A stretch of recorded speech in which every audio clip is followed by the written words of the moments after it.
In this exciting episode of Victoire, I have the pleasure of being able to sit down with a four-time Wrestling Hall of Famer. Not only has he conquered the world of professional wrestling and color commentary, he has also conquered the world of Hollywood, production, and entertainment. He is a true wrestling legend. He is Mr. Rock Riddle. Victoire. Sponsored by Desert Golfing Digest, golf information and travel guide of the Coachella Valley, 760-399-6517. And now, on with the show.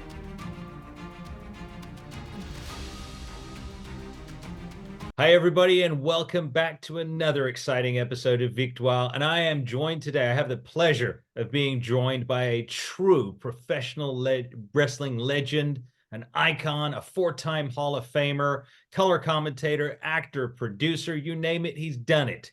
He is a true bona fide superstar, Mr. Rock Riddle. Rock, welcome. Well, thank you very much. If I were introducing myself, I could not have done, well, I could have done a better job than you, but you did a fantastic job, I would say, direct from his palatial estate, high in the hills of Hollywood, California. We present to you, live and in person, the first, the only, the original Mr. Wonderful of professional wrestling, the diamond ring and Cadillac man, the man who possesses the body that men fear and women love, the intercontinental lover, four-time Hall of Famer, Rock Riddle. Wow, Rock. See, now I impressed myself. Yeah, you impressed yourself. You impressed me. That's a promo and a half. You should be training all these guys. You're right. I should. Yeah. I absolutely agree. By the way, I have you on a monitor over there. So if I'm looking, it looks like I'm looking away from everyone. Okay. It's not true. I know you're right there. All of you, you're right there. Well, however, over here on this monitor is me. So that's where I'm going to look most of the time. And over there is you, which I will look some of the time.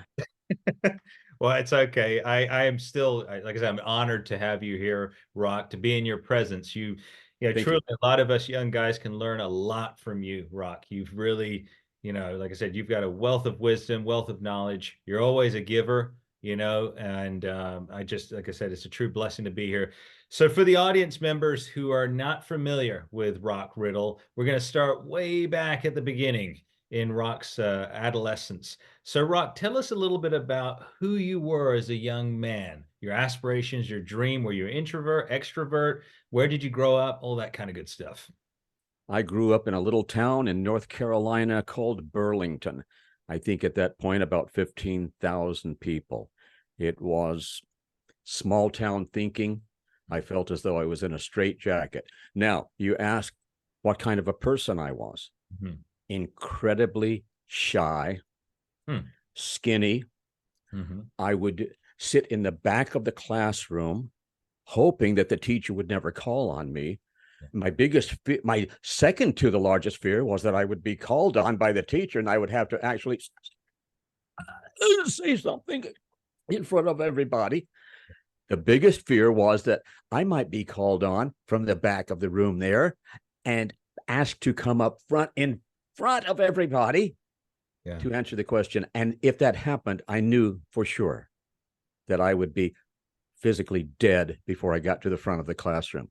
So we went from 100 and when I started wrestling, amateur wrestling, I was 138-pound weight class, which means at that point, probably like 130 pounds maximum dripping wet. Went from 130-pound ultra shy guy to 236 pounds of twisted steel and sex appeal and the person who still has a problem. And once I get over my initial shyness, this should be a good show. Yeah. Wow. So what more do you want to know about that? Do you want to know the change? Do you want to know the introduction to professional wrestling? Should I just take over the show here and ask myself questions? Rock Riddle, you must have been you are so incredibly handsome. You must have been a fantastically gorgeous baby. And I would have to say to you, well, I hate to burst your bubble, but no, I was ordinary at best. Well, how did you become so handsome, you may ask? Yeah. I practiced. Practiced? Yes. I heard somebody like Anthony Robbins before his time, though, someone who taught him who said, if you think you're ugly, you look in the mirror and you just say with conviction, I'm handsome. Mm-hmm. Okay, fine. So the first time I looked in the mirror, I said, I'm handsome. Oh, what a liar. You ugly. Ah. But I kept doing it. Yeah. And every day I would say, you're handsome. You're handsome. And it worked because look at what you have ahead of you, in front of you, right now, in your living room, in your bedroom, in your whatever, Yeah. wherever you are on whatever device you're looking at. Yeah. Yeah. That's truly, that was a Oops, great. I just ended a sentence with a preposition. Oh no, I guess there must be degrees of perfection. So I'm sorry about that. Okay, your turn. Okay. Wonderful. Thank you. Thank you, Rock. How come I have a purplish tint? That's not on me. Oh, that, Must be the lighting on your end. yes. Well, don't worry. I'll adjust all that in the editing bay. So yeah, Oh, very good. about Very that, good. Rock. I'll make us look like a million, more than $1 million, $1 billion. There you go. Yes. Make sure you give me a good tan. And whatever is wrong with your lighting on that end is making me look as though I have bags under my eyes. Obviously, that's not the case. No, obviously it's not the case. That must be just a trick of the camera or something like. Yes. But no, thank you for that, Rock. But going back to your youth, yeah, the Yes. transition, because obviously a lot of people are shy and are reserved, and you overcame that. So Mhm. what kind of helped you overcome that? Anger. Yeah. Okay. Angry at where I was, angry at the situation. Mhm. And it's like, I will get attention. Yeah. No, preferably from a positive way. But if I have to get attention, I'll get negative attention, just like a little kid. Yeah. Watch the little kid wants attention, can't Mhm. get it. Little kid will start having temper tantrums. Little kid will throw things, break things, cry really loud, and then he gets attention. That's true. Wow, he can start doing that. Okay, here's what happened with me. I was 14 years old. Mhm. I was in junior high school. The class was just about to start. The teacher was not in the room yet. So I'm in the back trying to hide, not be picked on by the bullies or made fun of or be visible. Yeah. And the kids were talking about professional wrestling. I had heard the term professional wrestling. I had no idea what it was. This was in North Carolina, as I said earlier, Mhm. based on your brilliant question. And they said, the kids said, Rip Hawk and Swede Hansen, M's the dirtiest doggone wrestlers there ever was. They shouldn't be allowed to wrestle in the whole. Man, if I could, if I ever seen them, I'd run over them with my tractor. Yep. You know what they said about us? They said we's a bunch of ignorant dirt farmers. I hate them. Yeah. So there was not a dislike for these two individuals, Rip Hawk, Rip Mhm. the profile Hawk, Mhm. and Swede Hansen. There was a hatred. And I thought, what can I do as this shy person who desperately needs attention? What can I do to get attention? Well, why don't I form a fan club for the most hated people on the planet? Hmm. Well, we could want to start an Adolf Hitler fan club? No, I don't think so. How about someone who's much more hated than him? Rip Hawk and Swede Hansen. Wow. The International Rip Hawk and Swede Hansen fan club. I started that. I had little cards printed. Mhm. Fair, square, modest, and honest. Wow. What an But interesting, what an entrepreneurial idea. well, here's what happened. I actually, at the age of 14, I sat down in the middle of my living room floor. I'm going to give you pieces of this puzzle and then see if you can put it together.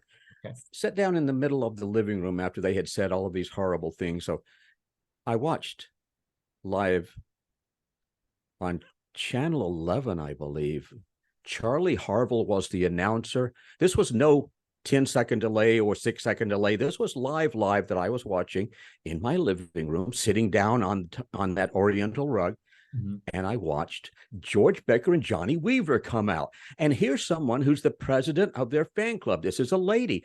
And Mhm. she's, my gosh, she's not much older than me. Okay. She's maybe 15. Yeah. She's an ordinary person. Ordinary people don't get on television. How is this happening? I don't understand. It doesn't compute. And she and a couple of other people in her age range, 14, 15, maybe 16, they presented their heroes, their fan club, the fan club that they ran for George Becker and Johnny Weaver. They presented them with a plaque of appreciation. and an old style large plastic radio. Okay. Then I see Rip Hawk. Rip Hawk, bleached blonde hair, suntan, cocky, condescending, arrogant. Rip Hawk came out. He says, "Hey, Weaver." And Weaver's backing up a little bit. He says, "Oh, no. I just wanted to congratulate you. You got a fan club and stuff. That's so amazing. Would you mind? Could I see the gift that they gave you?" Yeah. And he's, of course, very, very reluctant. And then finally, he reluctantly handed this big plastic radio to Rip Hawk, who took it straight above his head, threw it down with such force onto the concrete. It broke into about 100 pieces. Then he stopped what was left, and then this melee happened. Yeah. That's my introduction to professional wrestling. I said, oh my gosh. Yeah. Wow. Yeah. This is a whole new world for me. I watched Rip Hawk's face as he wrestled, as he was interviewed, did his promos. And from my perspective, and I'm fairly observant, he's doing everything he can not to smile. He has such amazing joy that he is so hated. Yeah. And I said, this is amazing. Yeah. And again, I said, at that point, I said, cocky, condescending, arrogant. Finally, I have a role model. And I really had no role models. Yeah. No strong male role models until that point. So then I did the thing, as I said. So we'll put this piece in front of that piece, and you'll see how it's going, as opposed to like this. Yeah. But this makes it more fun to figure out. Yes. I put those fan club cards together. I'm at the Greensboro Coliseum, Greensboro, North Carolina, for an evening of professional wrestling. Yeah. I've got my little fan club card out there. I've got two of my little friends there who are also pretty shy people. So coming together, we have a little bit of power, and we feel like we can do things together that we would never do separately or alone. The announcer comes out and he says, well, "What do you have there?" I said, it's a card. It's a fan club." He says, "Could I see it?" And before I could say yes or no, it was in his hand. He says, "Rip Hawk Fan Club." He says, "Oh, I'll be right back. I'm going to go down to the dressing room," into the dressing room, "and show it to Rip." Yeah.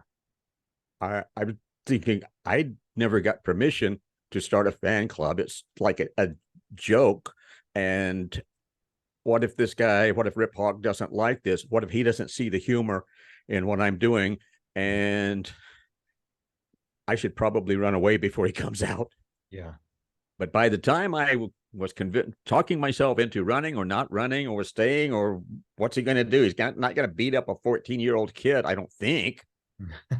He came over to me, and I'm looking at my hero, the greatest professional wrestler in my estimation of all time. Amazing person. Yeah. And he says, "Hey, kid." I said, "Yes, sir." He said, "This fan club thing." "Yes, sir." "Are you serious about this, kid?" "Well, he says, "Because if you're serious, I'll help you. I'll get you pictures of Sweet and myself." Wow. Ooh.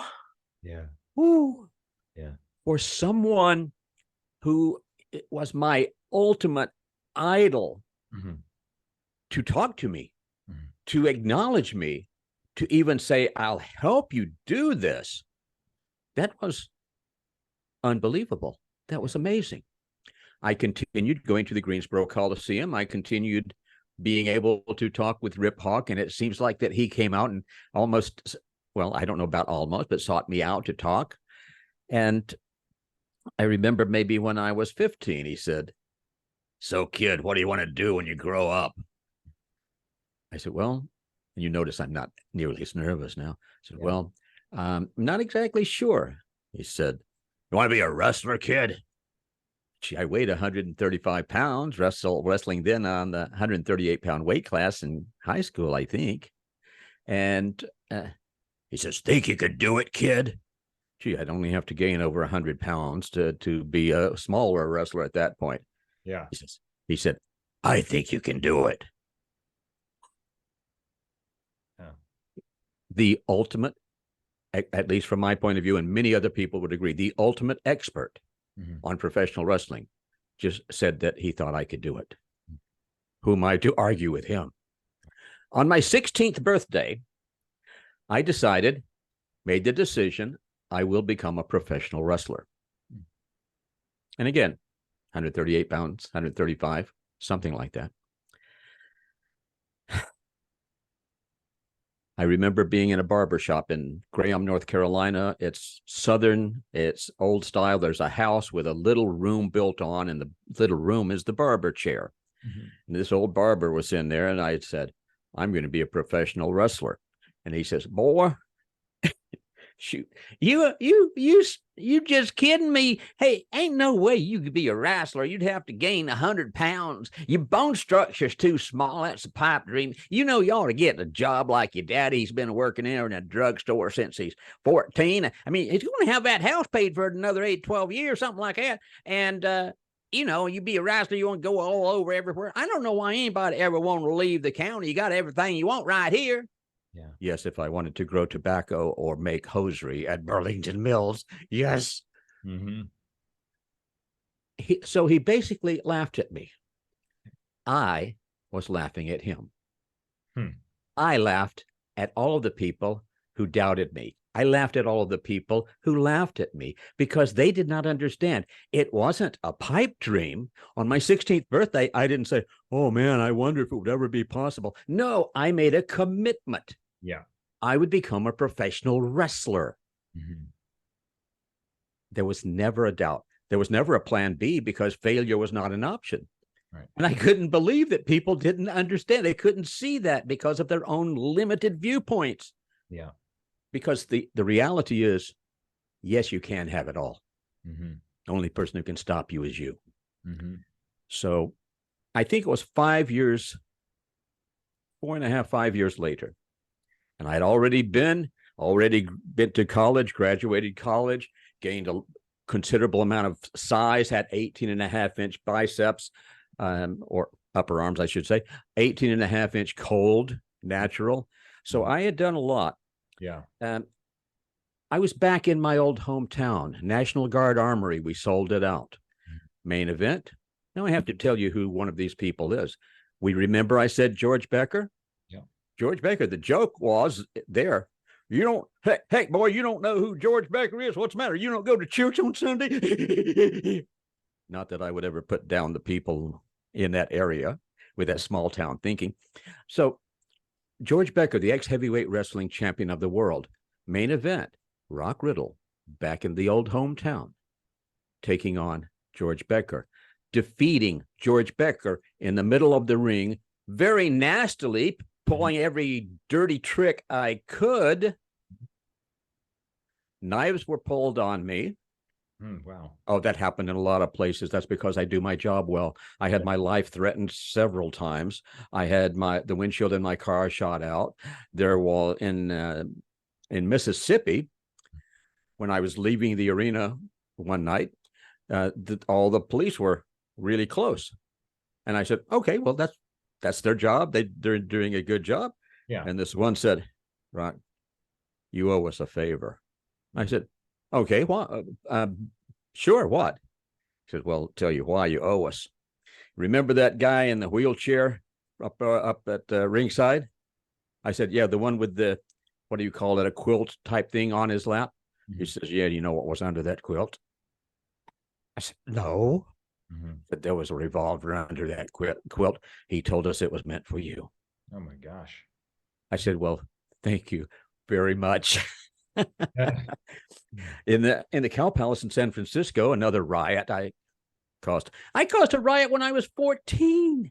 Yeah. Wow. Rip Hawkins, Sweet Hansel. I know I'm jumping all over the place, but train of thought and sleep deprivation and combined with that. But I was at an outdoor arena in Burlington.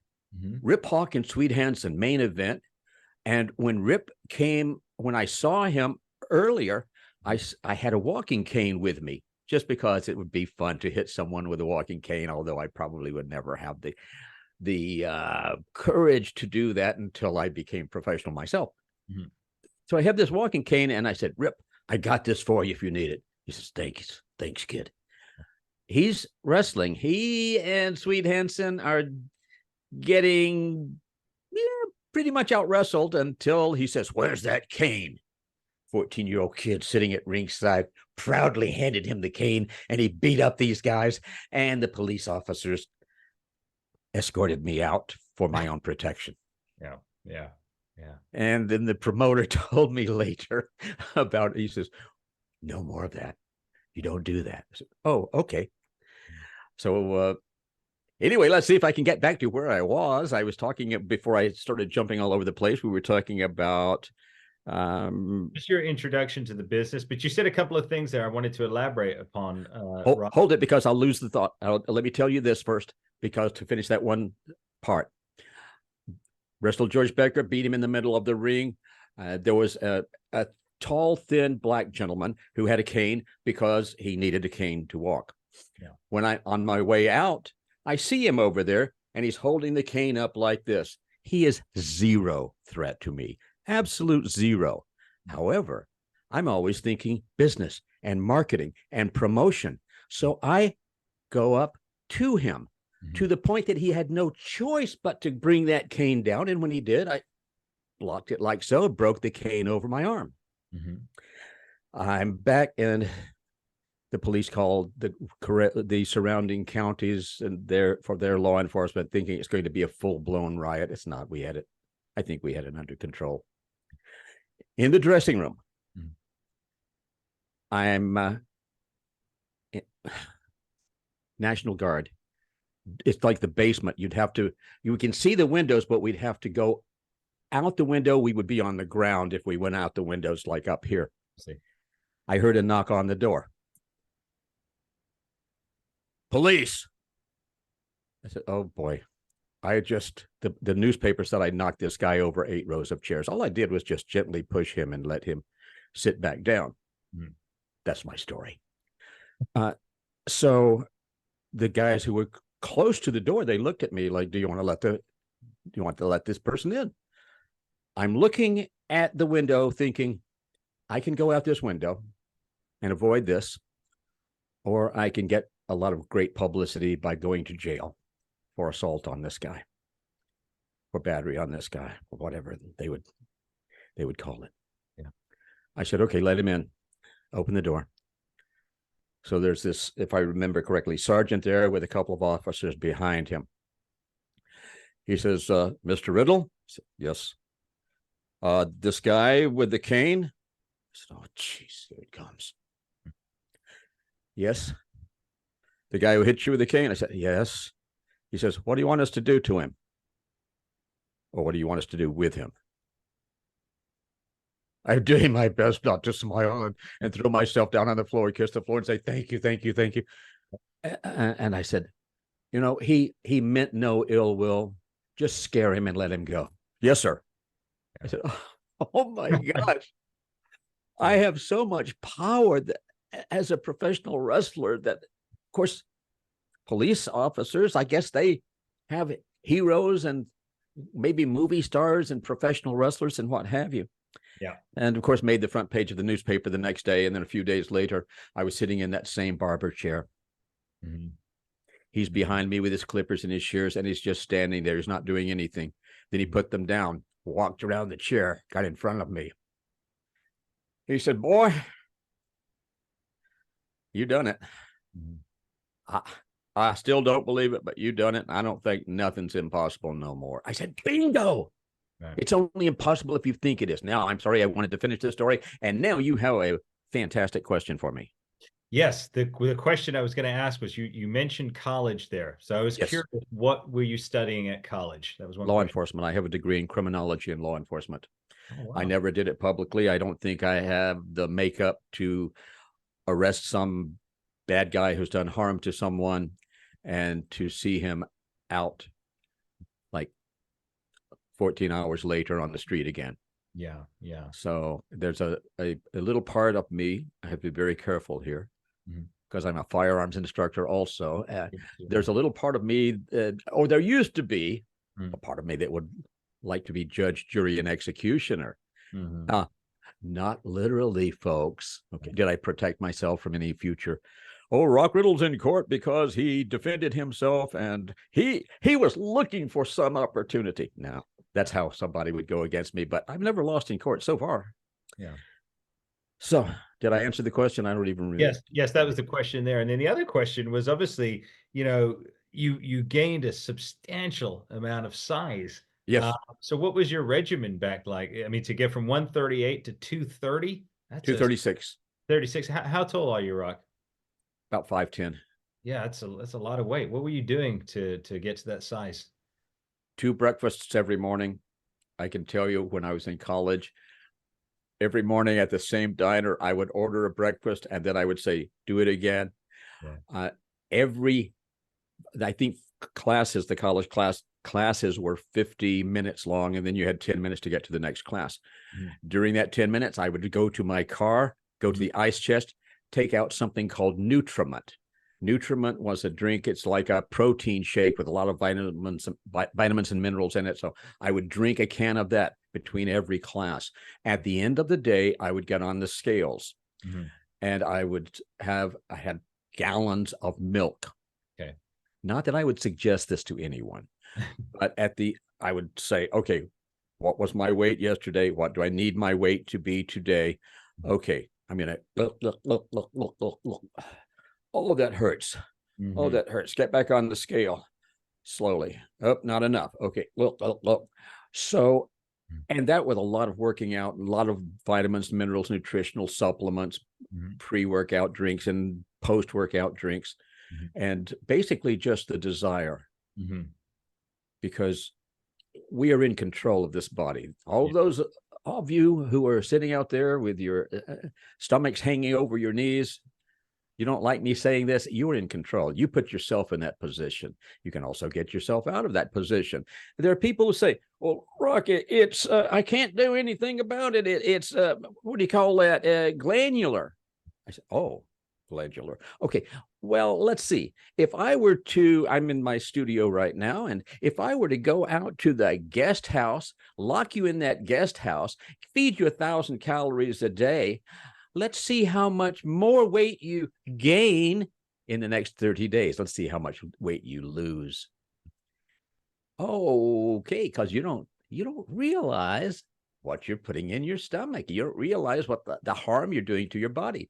So, in my never to be humble opinion, actually, I don't state opinions, I state facts. That's a joke.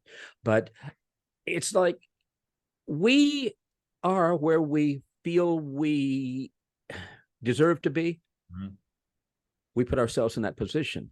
If you're not happy with where you are, fix it. Yeah. The body is like a piece of clay. You can mold it. Yeah, but it hurts when I'm hungry. Okay. What is your body saying to you when your stomach is growling a little bit and you feel like you've got to eat something? Is your body saying, put food in me? Or is your body saying, I need nutrition? Yeah. If you take lots of vitamins, minerals, nutritional supplements during the day, spread them out, because like B vitamins. Well, I take B vitamins. Really? How often? Every day. How many times during the day? Oh, one. Guess what? Those B vitamins are going to be in your body. They are water soluble. They're going to be in your body for a very short period of time. They're going to be urinated out. Yeah. Your body may need those B vitamins later, so you need to keep it saturated. Yeah. There was some little thing, we'll call it the zombie apocalypse, like 3 years ago, where everybody said, yes, master, what shall I do now? Oh, you'd like me to put a mask on, 2 masks on, and I can't stand close to anybody. And yes, master, what else do I do? Not that I have an opinion on that. At that point, during that time, I was all over the country. I was shaking hands and then hugging a few people, but shaking hands with thousands of people. I never, unless absolutely totally necessary to look stupid, I never wore a mask. I never did spraying of everything. Okay, let's spray everything. There might be a germ over there. Wait a minute. How am I going to build up resistance to the germs if I keep them all away? Then it'll be the boy in the plastic bubble. Yeah. But during that all of that time, let me tell you, and being around people who were diagnosed as COVID, even people who said they died with COVID. Mhm.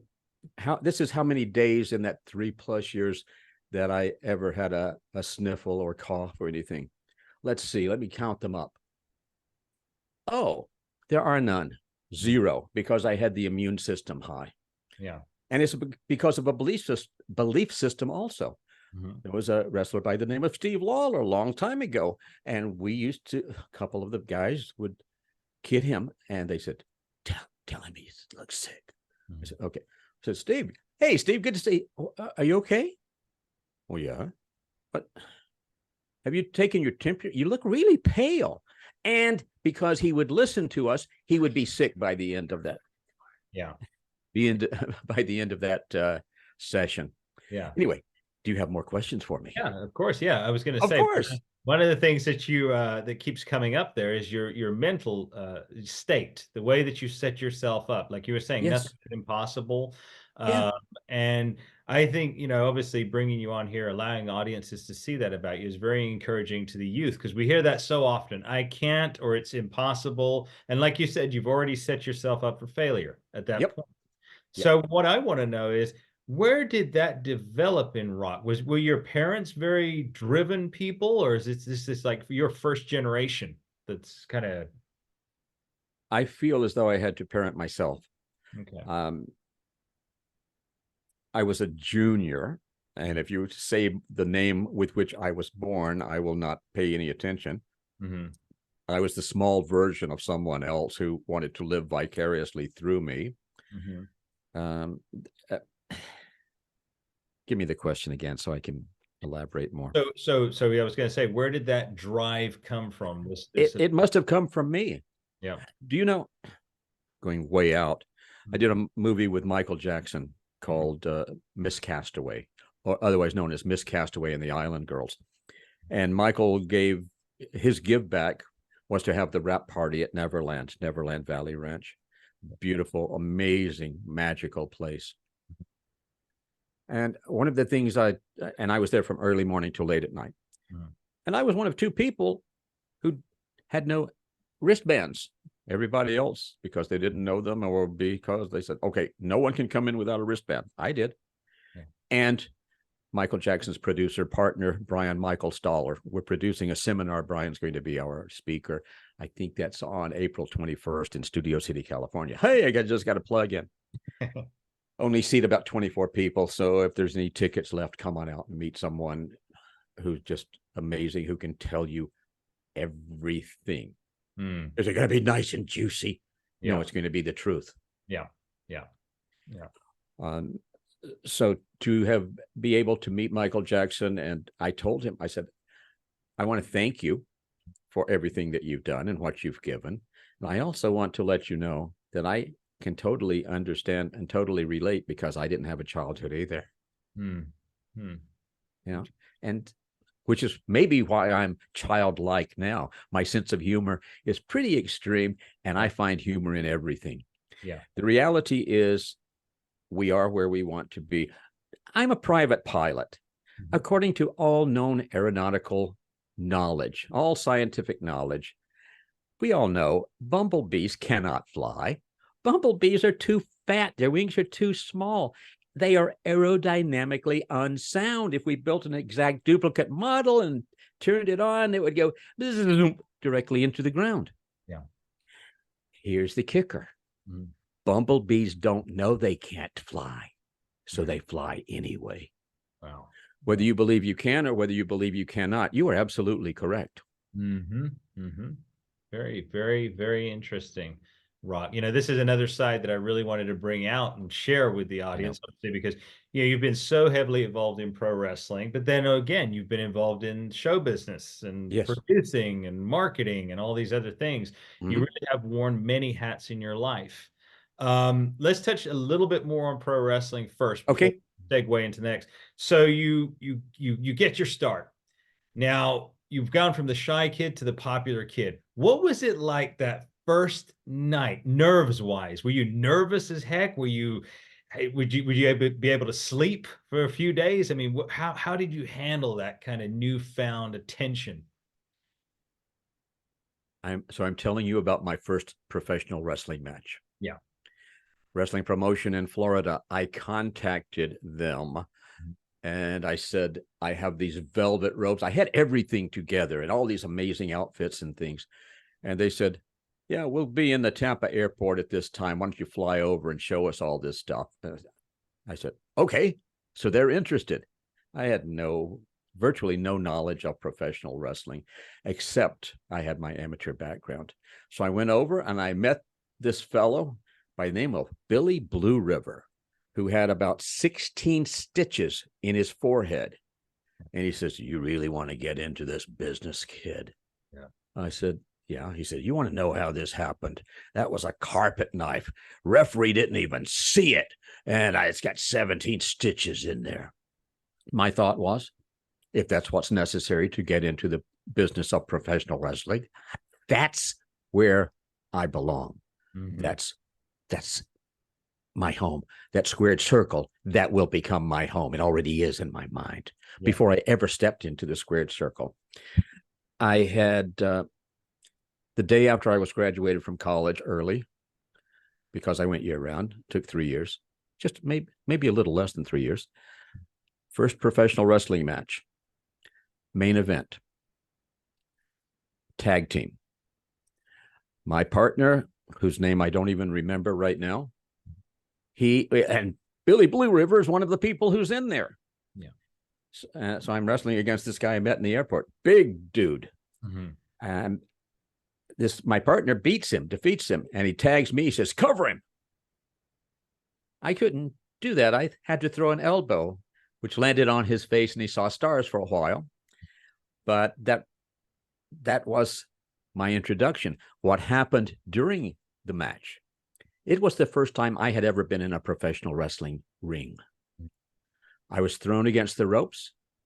My gluteus maximus, shall we say, my backside went through. I went upside down, came down on the concrete, on the back of my head. The people in the ring said, oh. The audience says, oh.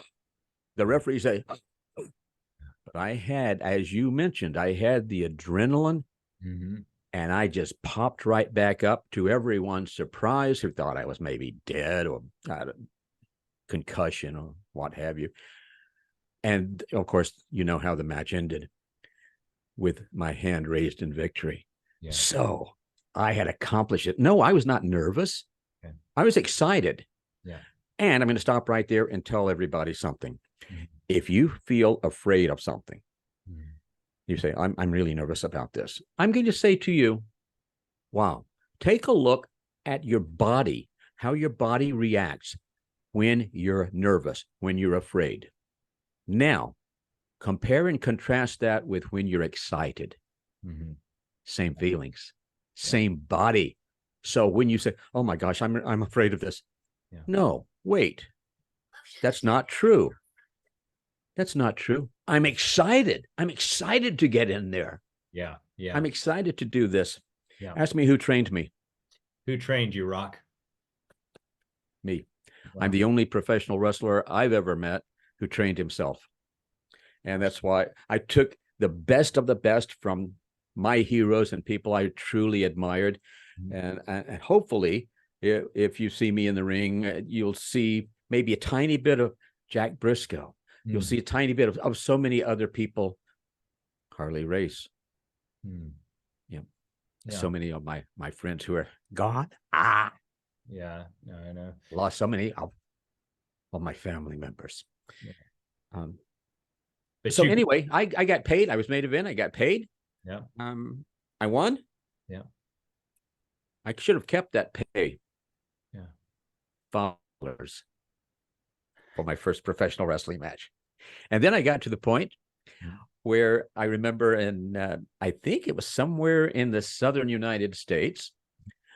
There were things called spot shows, which means not the real big matches, but you have a little town somewhere that they don't have wrestling very often, and you have this event there. Mm-hmm. And generally people will come from the counties all over, and you'll have a good house. I remember going to one, and I looked out at the audience, and it's like, gee, they didn't promote this very well, did they? I went back to the promoter and I said, honestly, honest question. I said, are we going to run? Mm-hmm. He says, what do you mean? I said, there's like maybe 700 people out there, meaning that was the smallest audience that I had seen for quite a few years at that point of my career. I was used to like Kiel Auditorium. Yeah. Sold it out and had 3,500 people turned away. Mm-hmm. All the major arenas, Chicago's International Amphitheater, the Omni in Atlanta, all these sort of things. And I just assumed whenever I go, it's going to be full, going to be a nice paycheck. Yeah. What else is on your mind? No, now that you have the ability to get inside of my head. And yes, because one of the things that really I was remarked there was when you said you trained yourself. So obviously the business back then, so it was structured differently is what I'm guessing here. So you could go into, you didn't have to go through a particular training school or anything like this. You just had to make an impression on the promoter. Is that true, or were you an exception to the rule at that time? I'm an exception to the rule. Okay. I made my own rule. Mm-hmm. And it's like, throughout my entire life, if I ever felt like in college, for example, if I felt like I needed or wanted a job, I would decide where would I enjoy working more? Yeah. Then I would go to that place. I would meet the owner. I would meet the manager. I would find out what that person's challenges were. Mm-hmm. Never did I go to a place with a help wanted sign. Never did I go to a place that was hiring. Never did I not get hired, because I would be the solution to the problems. Yeah. Here's the guy who's saying, I'm working all the time. We're just trying to keep this business afloat. And my gosh, I'm here like 16 hours a day. I said, well, it's a good thing you're not married. He says, well, actually I am. I said, oh, this doesn't cause problems. He says, yeah, it does. Mm-hmm. I said, well, it's a good thing you don't have any kids. He says, yeah, I do. I said, oh my gosh. When do you see your kids? Do you ever see them when they're awake? Mm-hmm. Okay. How about a solution to your problems? I'll come in and I'll do this and this and this and this. Yeah. I've even gone in and made the offer to people. I'll say, I'll work 30 days for you for free. If I don't turn this business around, then you don't owe me anything. If I do turn it around, how about a percentage of the profits and a really nice salary because I saved your behind? Yeah. I can give you many examples like that. Yeah, it's really interesting, Rock. So when you were wrestling, though, you were still having intentions to do other business ventures and things like that, or at that time you were just solely focused on pro wrestling? I think I averaged a little over $250,000 a year from wrestling. I was a professional wrestler. I wasn't someone who was a hobbyist who had to have a regular job or two and then had to move things around in order to maybe wrestle on a weekend here or there. Yeah. And I look at that and say, why would you guys do that? Yeah. Why would you settle? Well, other people are different. Some people say, well, if I can do an opener and an opening bout and preliminary bout, I only have to drive 3 hours there, and they'll give me probably half of the money that I've spent on gas to go there and back. Well, at least it's an opportunity. Mm-hmm. Yeah. Yeah.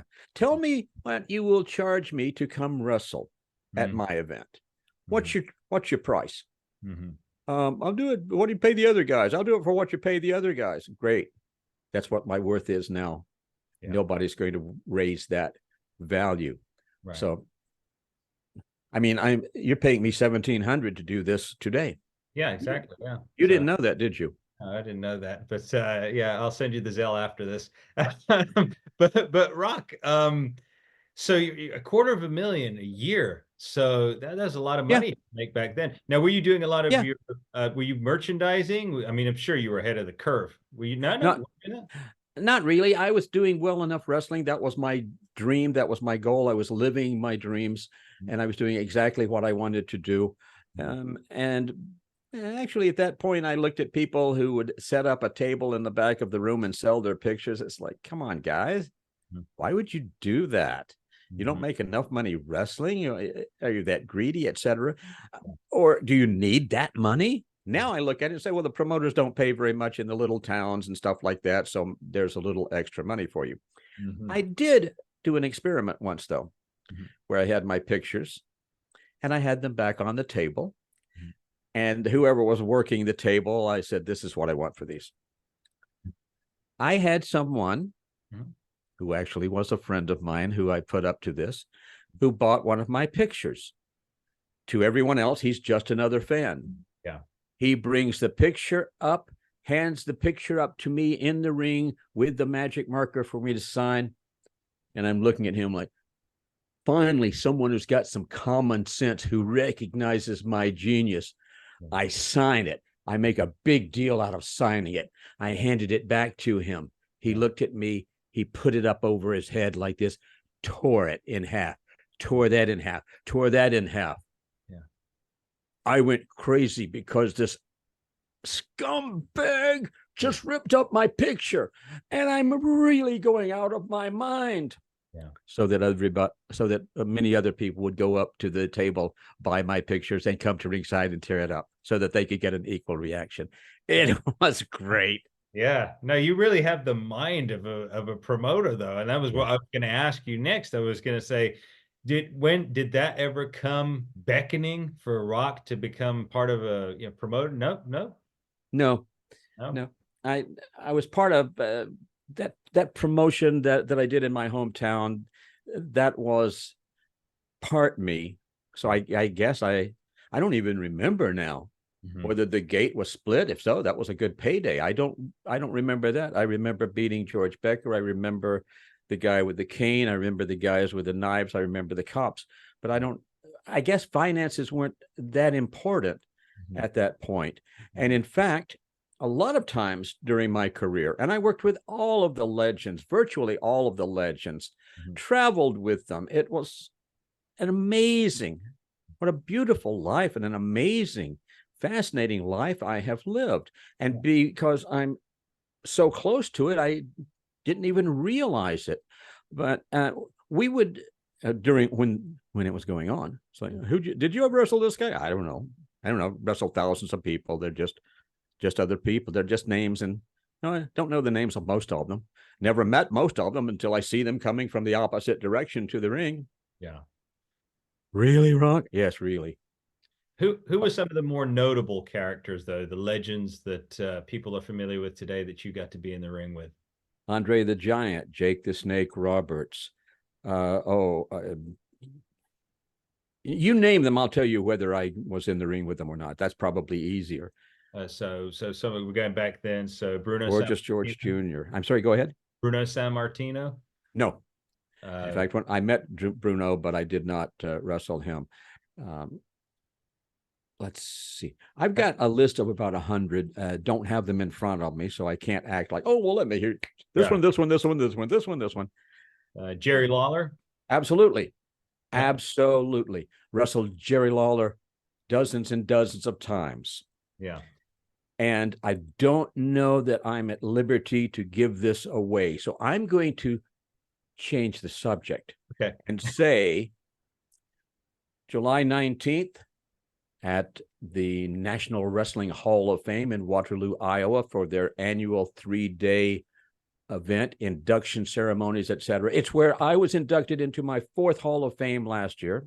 Yeah. I understand there's going to be more wrestling matches there, and I understand an incredibly big name, a WWE Hall of Famer, one of the most recognizable people in the professional wrestling business in the world, is going to have a match there, which may very likely, he says, may very well be his last match.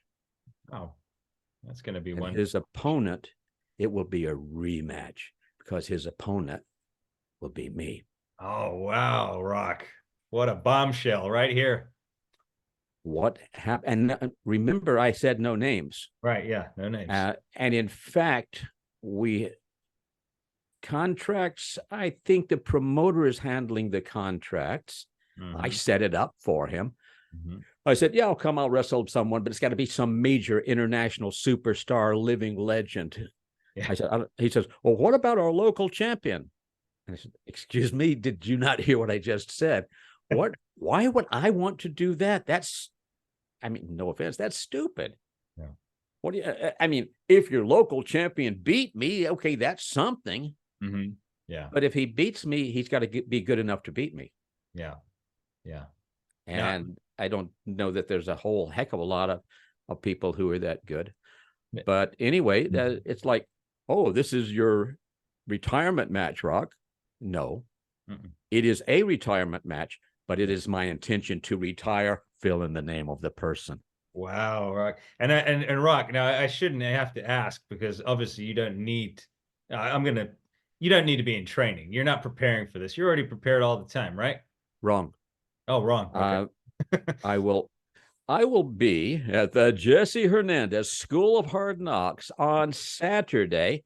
This Saturday. Oh my gosh, that's only a few days from now. Yep.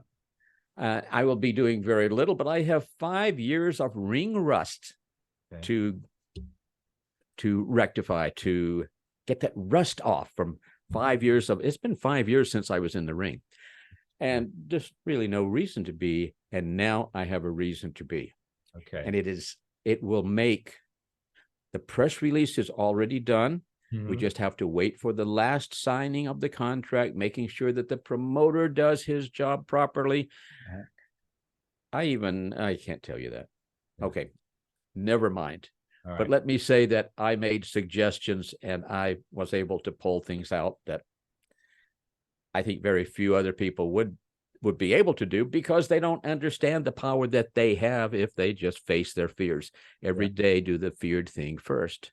Yeah. And you'll notice that it's so insignificant as opposed to what you've built it up to be in your mind.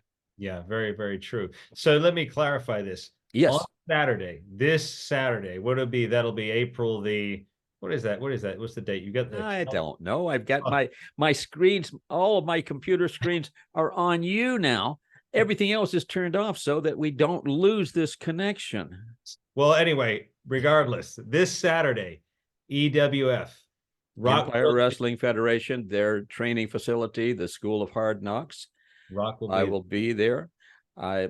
As a trainer, I consider myself to be a teacher. I'm a trainer of all sorts of different things. I consider that I'm part of what I'm doing is teaching people some things and letting them hear some things that they haven't heard before, because the media tends to think for people, and the media tells us we're all victims, and it's not my fault that I'm not better off than they should be. It's that group's over there. That's their fault. It's not. It's that those dirty political people who believe differently. It's their fault that I'm not there. It's the rich people's fault. I hate the rich people. No, why don't you study them? If you say you want to be there, why don't you appreciate the journey that they have taken and take a similar journey yourself? Yeah, exactly. Or do you enjoy being the victim? Yeah. And you want sympathy from people? You'll get sympathy from other victims. You won't get sympathy from me. Yeah. Very, very inspiring, Rock. And now you talked about the media projecting things. Obviously, well, I'm going to go back to wrestling, but you've touched on something because you're in show business. You've been in show business. So what you're talking about, this victimhood, what people are projecting. Now, the movies project a lot of that, the victim and the hero and everything else. So obviously, we know that what we watch influences us. That's a given. Unfortunately, it's called mind control. PSYOPs, psychological operations. Yes, but I feel that pro wrestling, and I don't know if you agree with me here, pro wrestling doesn't really create a lot. If anything, it creates a lot of motivation. It certainly did to me growing up in the 90s as a young boy. I saw heroes, larger than life characters. It was all a drive. Even the guys that got beat wanted to come back. So wrestling, is not like Hollywood. A lot of people like to make this comparison. It's totally different. It's very positive in many, many ways and inspiring. So, but out of the two, do you prefer pro wrestling over the movie business? What's your take on that?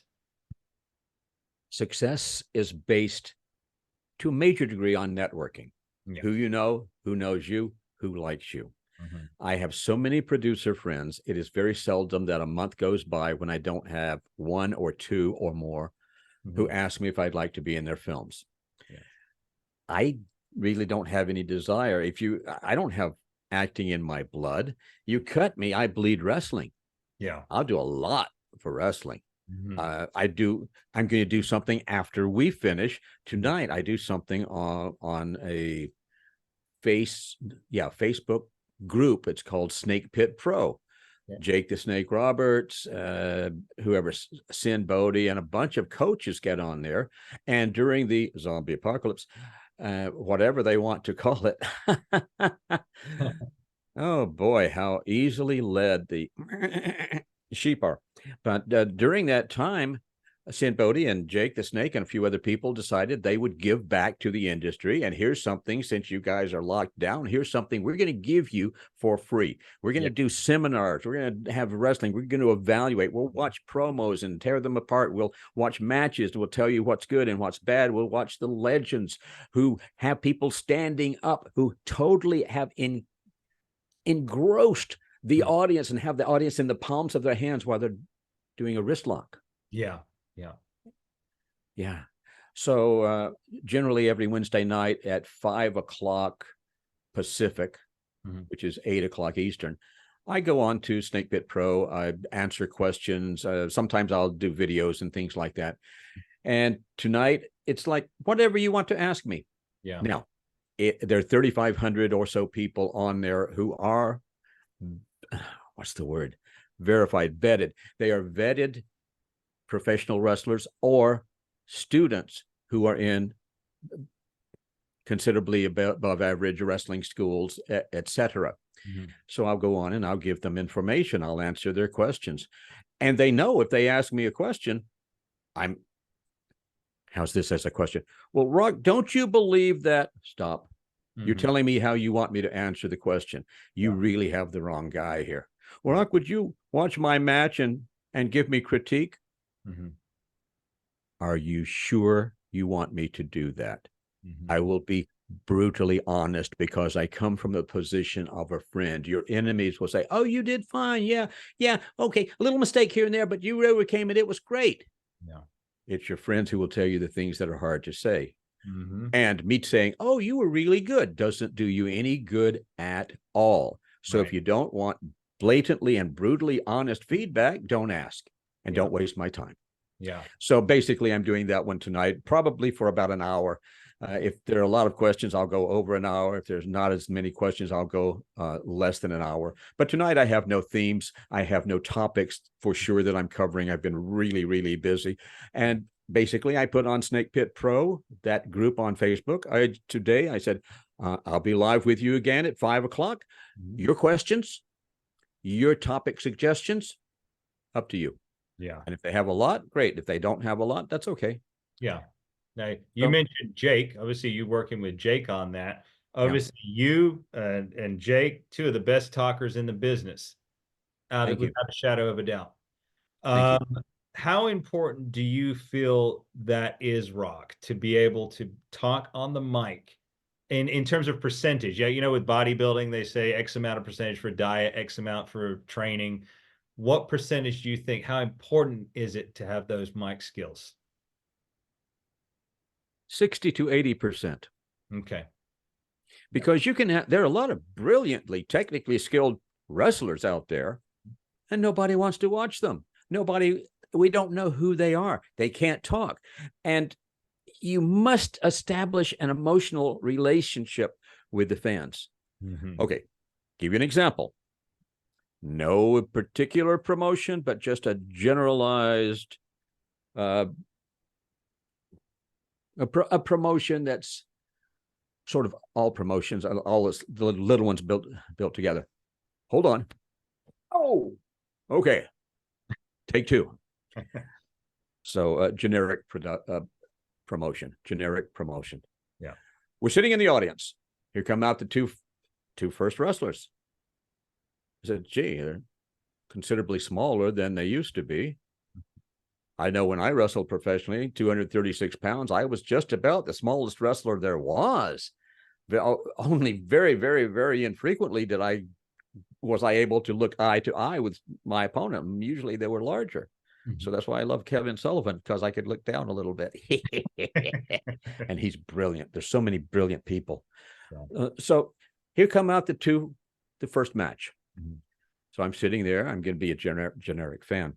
I'm sitting there, my friend next to me, and we're watching, and it's like, I don't care about either of these two people.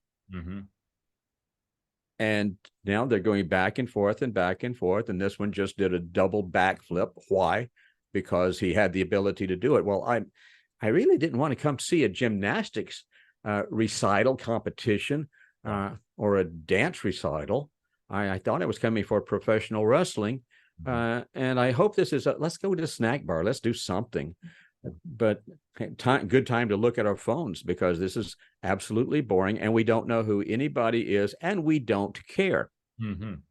Here comes the second match. They're doing the same thing as the first match. Wow. Okay. There's that same progression of moves that we already saw before. There's that same double backflip off the top rope for absolutely no reason except the person's ego who says, I'm able to do this. Yeah. Well, great. I'm able to throw myself in front of a bus and get out in time, hopefully, so before I get hit. Should I do that too? No, it doesn't make any sense. Well, neither do you. The third match comes out. And I look at my friend and I said, haven't we seen these two already? Mm-hmm. I think that's the first match. They're doing the same thing. I think that's the first two people we saw. My friend says, I don't, according to the program, they're different. I said, well, again, we don't care about them. Who cares? Yeah. And they are different people. They're just cookie cutters, cookie cutter wrestlers, and we don't care because there's no emotional attachment. Right. Then someone comes out, and from the moment that he steps through the curtain, and he stops and he looks at the people. And if he looks in my direction, I'm sure he's looking directly at me. Yeah. My friend is sure he's looking directly at her, etc. And we feel this energy, and we feel his love for us or his disdain for us. We know. Let's say it's someone who comes out and stops and looks down at his nose as though we all smell bad. Yeah. And he doesn't think he's better than us. He knows he's better than us. Yeah. And we want to see him slapped around. We hate him immediately. Yeah.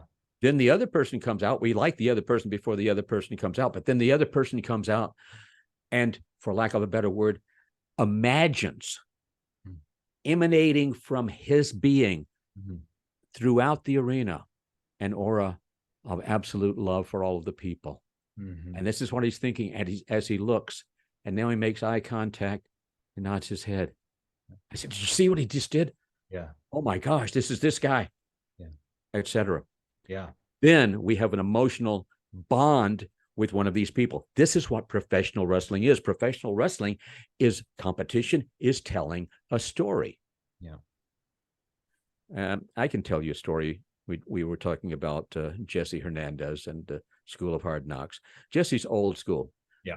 That's why I will go there. That's why I will go assist or teach sometimes every once in a while. And I do color commentary for him too. And I wouldn't do that just for any promotion.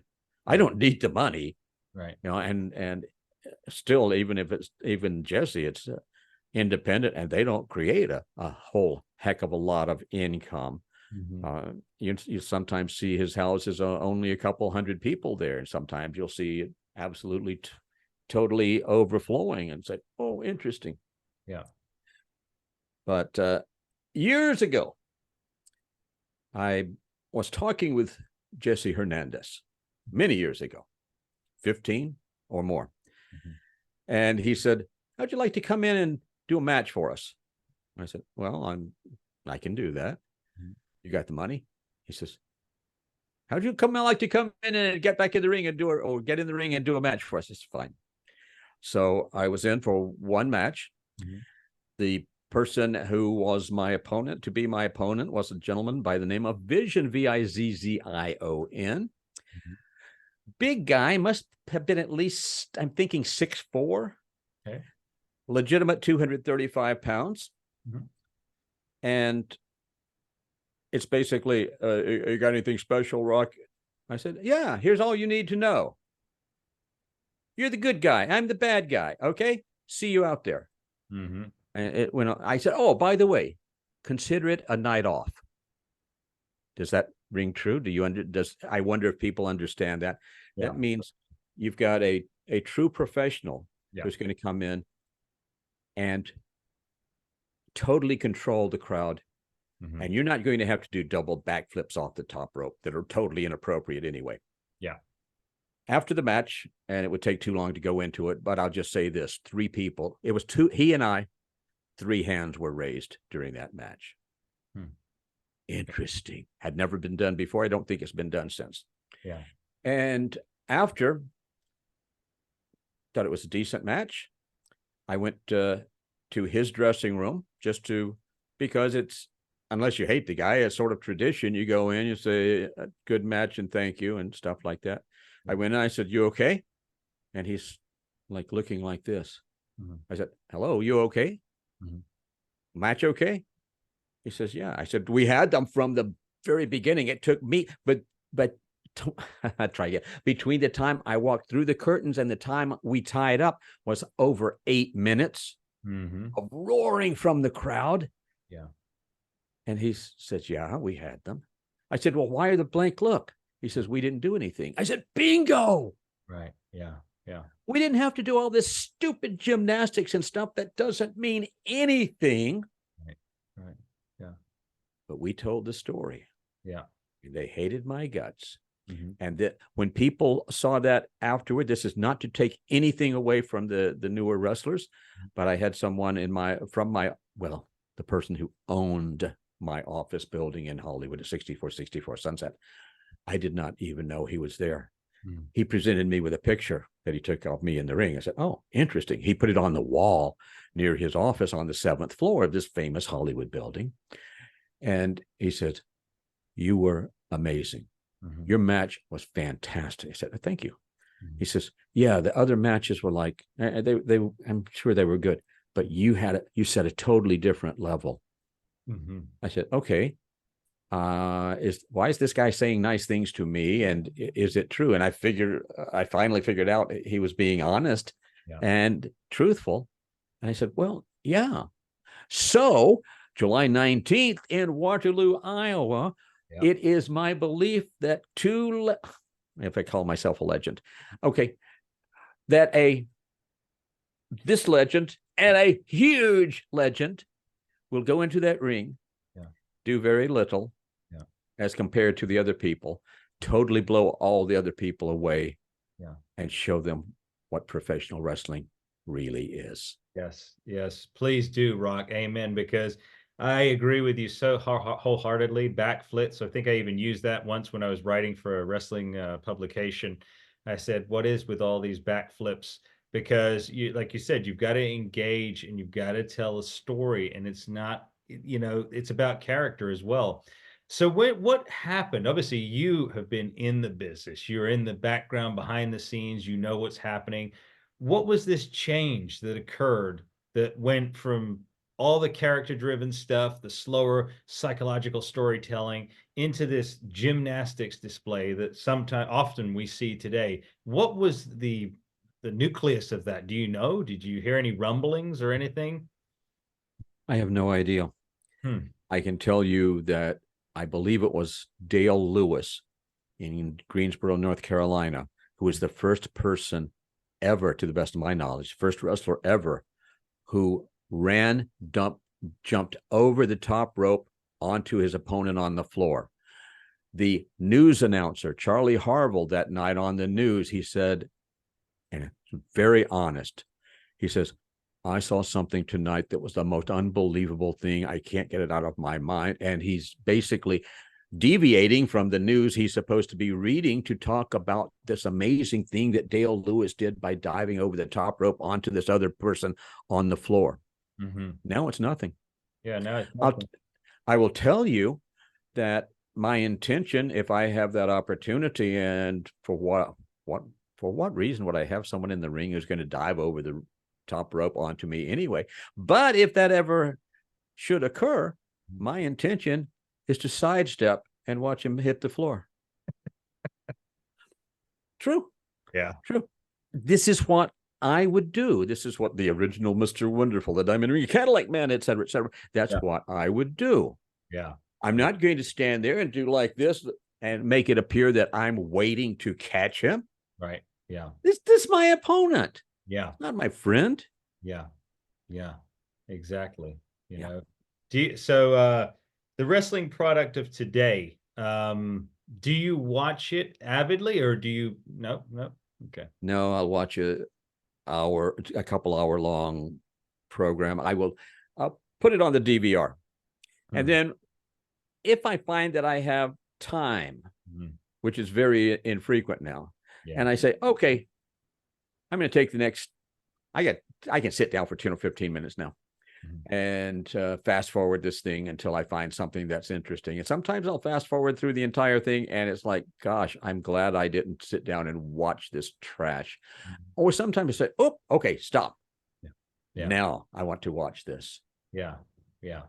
Yeah. And I'll say, very good. Why, for example, do the major promotions keep going back to the legends? Yeah. Oh, we know that this major international legend is now in his 50s or 60s, but we need to bring him in. Why? Because he will draw.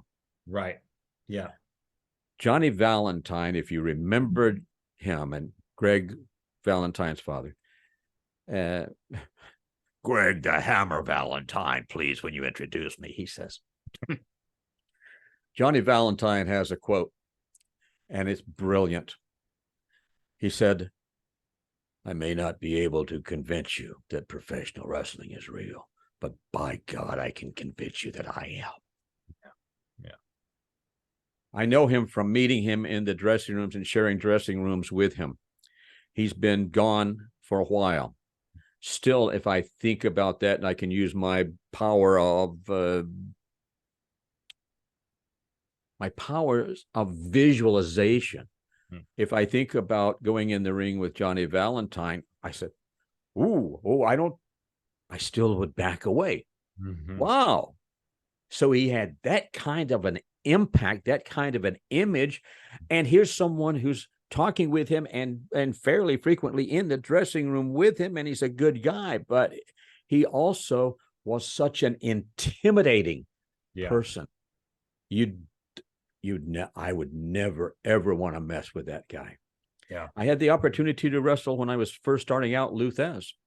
That I said, oh my gosh. Luthez was older and should have retired probably, but he was still incredibly good.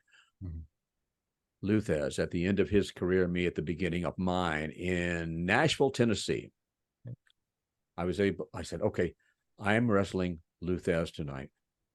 Oh my gosh, this guy could twist me into a pretzel inside out, do anything at all. And I know his reputation. I know how amazing he is. Am I a little reluctant to go in the ring? The thought crossed my mind, what have you gotten yourself into? However, when I see the ring as I'm coming out, I'll give you two examples. As I'm coming out from the curtains, I see the ring. Luthez was already in the ring, if I recall, the first time I wrestled him. I see him. I see the ring. I smile. Yeah. I go in. That fear or that apprehension is gone. I was in, was it Reno? I think Reno, Nevada. And we only had booking slips. They would give us a booking slip. It would have like the next 10 days. It would have the day of the month or the day of the week. And it would have the name of the talent. It never would have your opponent is. The arena is located at. It's like, hey, if we're not smart enough to figure out where the arena is, we're going to a new town for the first time, look for posters. I'll pull into a gas station and say, where's the wrestling tonight? And if I ever, and it was very rare that this happened, if I ever went into a gas station and they said, is there wrestling tonight? Ooh, I said, okay. Well, this may not be the greatest of houses, or I've just found a really crazy person. Anyway, I was in Reno and I know I'm wrestling that night. So I'm in, I think with the Silver Slipper, the upstairs arena. And Pat Patterson was the booker. Pat Patterson asked me whom I've had the greatest matches of my career. And he will say this, would have said the same thing, and did say the same thing, Pat Patterson. Yeah.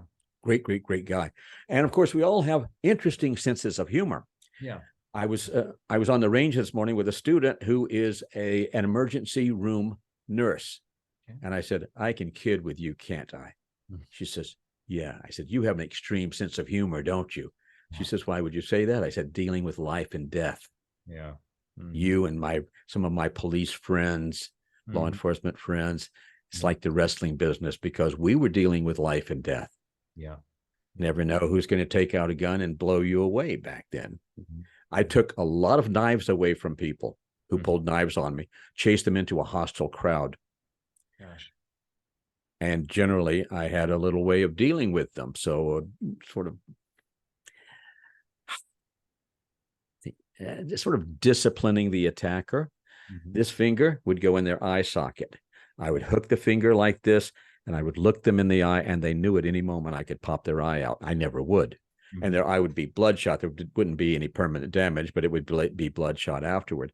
But it's like, you pull a knife on me, be thankful that I let you keep your eye.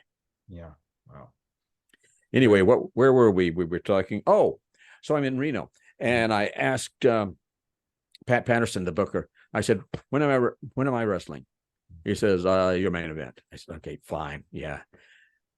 Tonight is the first match is that main event. Whenever I'm in it, it's main event, wherever you put me. I said, no, seriously, I need to know, I put my clothes on over my ring gear and tights and trunks. And I said, do I have time to go downstairs and lose a roll of nickels? He says, yeah, you're not on for a while. I said, okay. Came back up and I said, okay, so where am I? He says, your main event. I said, okay, fine. I'm watching the matches go in, and then it gets to the semifinal. And I'm not going out for the semifinal. And I said, Pat, who am I wrestling? When am I wrestling? He says, oh, Rob, I thought I told you your main event, you're wrestling the bear. What? You're wrestling the bear. In fact, Rock, why don't you go to the dressing room, the one with the 8 on it? Tuffy's in there, Tuffy Truesdale, the Bears owner, and he'll give you some suggestions. And then you're going to be out there with, who was it? Was it Terrible Ted? No. Brutus. It was with Brutus. Brutus would stand up a little over 7 foot high, and seems like 450, 500 pounds, something like that. Gosh. So I went in, and Tuffy said, oh, he says, I'm Tuffy, Rock. Yeah. So Rock, you're going to be working with Brutus tonight. And if you wanted to stand up, you grab his fur and you just do like that. He'll stand up. He can do anything that this human wrestlers can do, and probably in most cases a lot better. Now, we do have a few challenges, though. Yeah. I mean, he can beel you. He'll go for your legs. He'll do all this sort of thing. Yeah. He can throw you way across the ring, too. He'll put his arm under your arm, and he'll go like this, and you'll go flying. Yeah. So you think Andre the Giant threw you a long way? You watch. He said, but here's the thing. When you tie up with him, make sure your hands are in fists. Make a fist with each hand. I said, why? He says, well, if there's a finger in front of his face, he'll bite it off. It's nothing personal. I said, okay, good point. Good point of information. Keep the fists. He said, we have one other challenge. I said, oh, gosh, I'm not sure I want to hear this one. He says, no. Here's the thing. This bear weighs like 500 pounds, 550 pounds, whatever it was. Yeah. He said, this bear is incredibly strong. If he is bored, he will leave the ring, go back to the dressing room, go back to where his travel cage is. Yeah. And we can't stop him. We could all get on the chain and he would drag us all back. Yeah. He likes it when you're aggressive. No way. Wow. You be aggressive, you'll have a good match. I said, okay. I was a little concerned because I found out why at the last minute I was wrestling the bear when he was supposed to be wrestling two of the German wrestlers, Von Bronner, Von Stroh. I don't remember exactly who it was. They refused to wrestle the bear because the bear had been on a tour in California, and of course it never rains in California, except it rained the entire time that the bear was on tour, and the bear doesn't like rain. Okay. He hurt both of them. That's why they wouldn't wrestle him. Wow. I said, okay, he's hurt two people who were bigger and tougher than me, and now I'm wrestling him. So I was somewhat concerned. Yeah. It's my turn to go out. The bear's already in the ring. I go through the curtain. I see the bear. I see my home, the squared circle. No.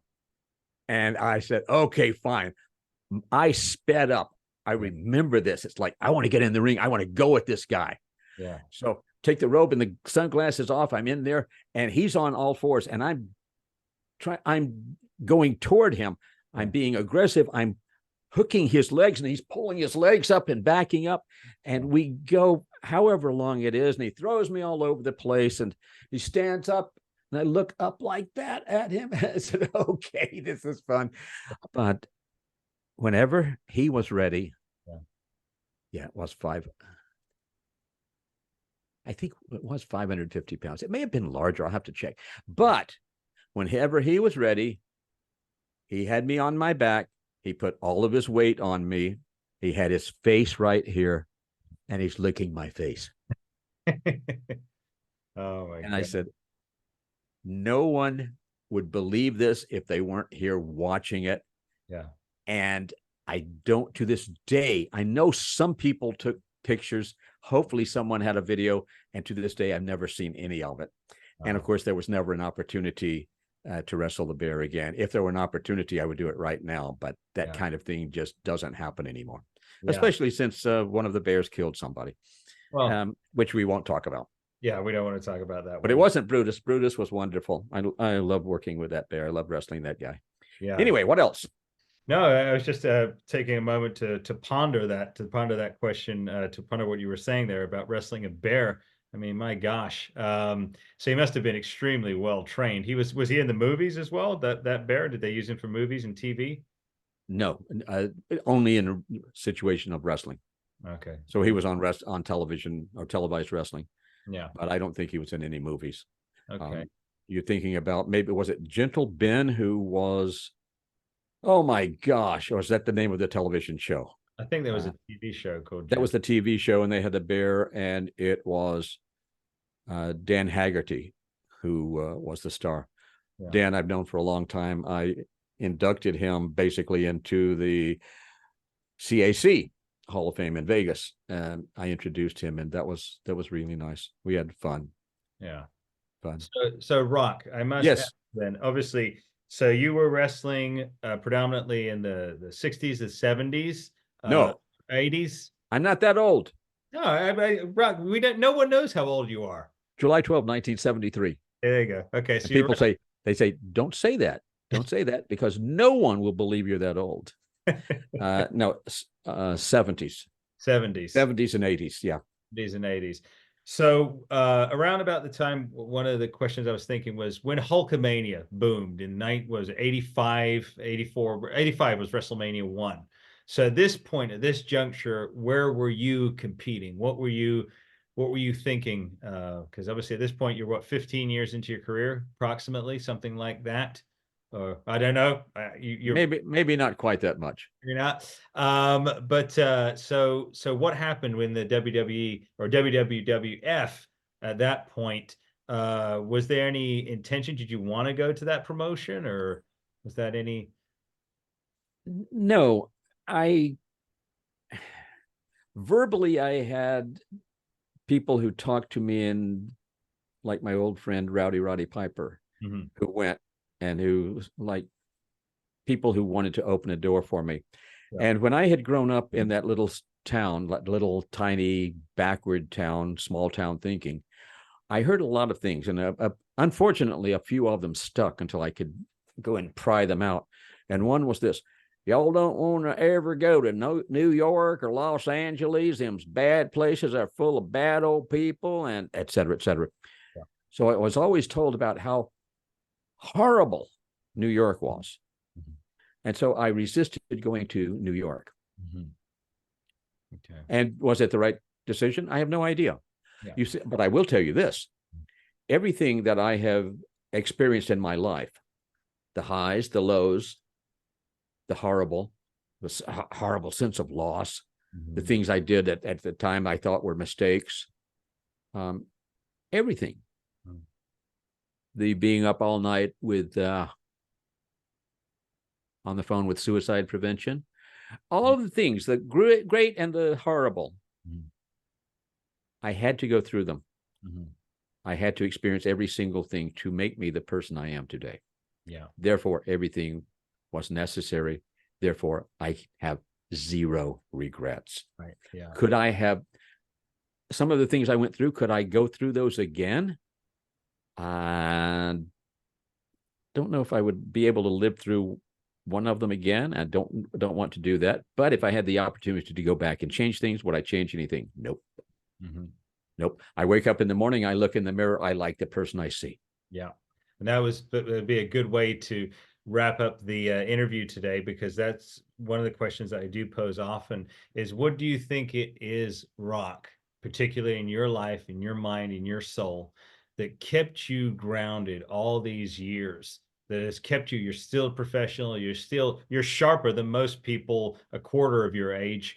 And you've got talent, but you've kept it together. Do you have faith? What is it that Rock Riddle has kept him grounded all these years? Well, when you say faith, Mhm. immediately what comes to my mind is I have faith in my ability. I have belief in in my unlimited, virtually, ability to accomplish anything Mhm. and to do whatever I want to do. Mhm. And I am so surprised that other people find what I do to be so difficult, so impossible. I was in Australia years ago with my ex, who lives there, Mhm. who stole my son and when he was 5 and took him 8,000 miles away and Mhm. without my knowledge or consent. Not that I'm bitter, Mhm. Nope. but we were in a department store. I think it was called Myers. I'm not sure exactly, but she said, "Oh, that's such a beautiful bag, whatever." I said, "You want it?" She says, "Not for that amount." I said, "No, no, no. That's just an asking price." Mhm. She says, you can't negotiate here. It's like Saks Fifth Avenue in the States." I said, "Really? Watch." And I got it for about 65% less. Wow. He says, "How do you do that?" Mhm. It's like if you're working somewhere, I know it wouldn't be you, but let's say someone else. Someone else is working at I don't know, Lowe's, Mhm. and I check two things. I'm checking out. Anything else they say? 70% courtesy discount, Mhm. I will say. And it's not funny if I don't say it seriously. Mhm. And sometimes I will hear, "Well, we can't do that." And, or I have to get a manager. It's Yeah. like, come on, guy, you don't know the sense of humor. Or sometimes they will say, "Well, the employees only get 15." And I said, "Well, let me give you that some consideration." "Okay, I'll take the employee discount." And a lot of times I get it. Yeah. Yeah. I negotiated on a vehicle for my partner when I was a Screen Actors Guild franchise talent agent. Mhm. Saved her over $7,000. Yeah. It's Yeah. just like Yeah. you can do anything you want. You can accomplish anything you want. Mhm. Well, I'm not sure I'm able to even dream. I don't even want to allow myself to dream because I'll set myself up for failure. Oh, you just told me you've set yourself up for failure and you're afraid Yeah. not to fail. Yeah. Most people have a pronounced fear of success. Mhm. Easy to fail. Yeah. Easy to fail. Yeah. So whatever you want, Yeah. you can have if you want it. Yeah. And Look, I really want to do this. Really? Okay, here's the steps 1, 2, 3. yeah. Then a week later, I said, "Well, how did it work out?" "Oh, I didn't have time." I said, "I thought you said you really wanted to accomplish this." Yeah. You must have been just kidding me, right? Yeah. If you ever decide that you want to be serious, get back in touch. Until that time, have Yeah. a great life. And also the adage, ask and ye shall receive. If That's you don't, it. you're never going to know, you know? Oh, the amazing things that I have received just because I asked. I Mhm. said, "How about a discount on that? How about if I do this? How about if I write a couple of press releases and get them on 300, 400,000 websites? Yeah. Can we trade it?" Yeah. Yeah. That's, you know what I would charge you to do that ordinarily? Right. I Yeah. just made that offer to someone and I just wrote another press release yesterday. Oh, okay. And the lady is just Yeah. amazed at it. I Yeah. said, here's the first draft. Tell me what you want changed, done differently. Yeah. Because my clients, my PR clients, Mm. they see what I'm going to publish. And if they say they don't like it, it takes me 4 days to write a press release. Every word must be perfect. Every word. Yeah. Here's Yeah. the headline. The headline has to get the attention so people read, always leave them wanting more, but keep them engrossed. Yeah. Well, So that's where you and I are similar there, Rock, because obviously, I'm a writer, and I'm, as you're telling your story, I hear a lot of my earlier story. Just quickly, that part when you took your card there to the fan club, back in your earlier days, back in '97, I was at school with my friend, and we went to One Night Only, which was the WWF event, and it was the British Bulldog against Shawn Michaels. And I said to my friend, how do we get in the wrestling business? So I wrote a letter, and we printed about 20 or 25 letters. We went down to ringside. Everyone that came down there, we handed a letter. Earl Hebner, everyone that was taking the jackets back and all that. And we waited patiently at the end for the British Bulldog to come out and talk to us. Did he? No, but it was, you know what I'm saying? We tried. I mean, I tried. Well, obviously, I kept persisting, and here I am today. I might not be in the ring, but I am interviewing great, talented individuals like yourself. I'm friends with Jesse. I'm still going to the shows. I'm writing about wrestling. So, yes, the proof is just like Rock has been telling us all here today. You can, if you believe and if you try and you put the effort forth and you keep going and you ask, you will receive. So, conceive, believe, achieve. yeah. Don't. Okay. And well, there are so many negative people and their energy will like devour me. No, if that's the case, you're using them as an excuse. Well, what about the dream stealers? Well, guess what? I defy everyone watching and all of your friends to steal any of my dreams. Go ahead, I'll wait. Yeah. You cannot, Right. unless I were to use you as an excuse to say, please take this dream away. It scares me. So I'm going to blame you now. No, no, no. Well, Rock, Yes, sir. it has been an honor speaking with you today. It's been an honor sharing a platform with you Thank and you. getting a little bit more of your story out there. And I was inspired by you. I'm sure the audience members will be too. We're looking forward to July. We're looking forward to your comeback, your match with the legend. You both are legends. You're a legend too, Rock. And thank It you will, for your it will, it will make history. Thank you. It is a boy. If any professional wrestler who has not hit the top had this opportunity, it would could absolutely make their career. Thank you. I interrupted your close, so yeah. sorry about that. Okay. Go ahead. I was just going to say thank you for your contributions, Rock. Thank you for taking the time to utilize what you've learned to inspire, encourage the youth and the up and coming, the next generation. We want to thank you for all the dedication, hard work, sweat and tears, sacrifice, sleepless nights, everything that you went through in order to deliver the performances and the entertainment that you did. I want to thank you for all that you did and your contributions to the business. Stay on the line. I'm going to just say the close here. Yeah, say goodbye. And Thank then I'm going to tell you after the close, I'm going to tell you all the other things you could have asked me, and you say, "Oh my gosh, you Yes. really worked in your first movie with Robin Williams, and you had a co-star billing or also starring billing, and what about this and this?" But we won't talk about any of that now.